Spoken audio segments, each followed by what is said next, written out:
Il-Partit Laburista issokta biżjarat tiegħu fil-lokalitajiet bil-għan li jkompli jagħti widen għal dak li għandu xi jgħid il-pubbliku. It-tlieta żjarat komplew fl-Iklin u l-Florjana.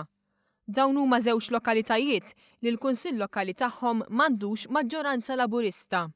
Fl-Iklin waqt żjara tas-Segretarja tal-Eżekuttiv tal-Partit Laburista Lidja Bela, it-tliet kandidati Laburisti esprimew id-dieqa tagħhom għal mod kif ir-residenti intesew mill-Kunsill Lokali b'maġġoranza nazzjonalista. Tkellmu wkoll dwar kif il-Kunsill preżenti naqas milli jimplementa diversi proġetti mwiegħda u ma ħa ebda inizjattiva biex jikseb finanzjament għalihom. Jidher li dan il-Kunsill, l-amministrazzjoni tal-Kunsill hija waħda staġnata b'nuqqas kbir ta' idejat, amministrazzjoni rieda li lanqas indenja truħa tapplika biex iġib fondi mill-Unjoni Ewropea u twettaq numru ta' proġetti għal residenti tal-din il-lokalità.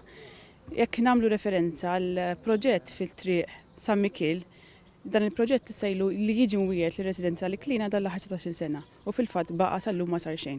Fil-Florjana d-deputat mexxej tal-Partit Laburista Tony Abela iltaqa' ma' diversi residenti.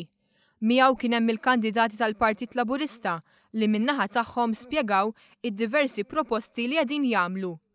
Tony Abela spjega kif il-Florjana huwa wieħed mill-aktar postijiet li jżuruh in-nies u għalhekk wieħed għandu jkompli jaħdem biex dan il-lokal ikompli jingħata priorità. Dan għax l-isfidi huma kbar.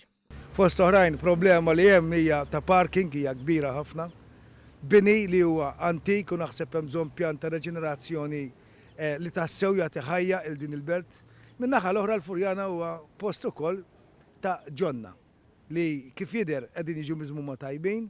Fil-Florjana il-Partit Laburista qed jippreżenta 4 kandidati.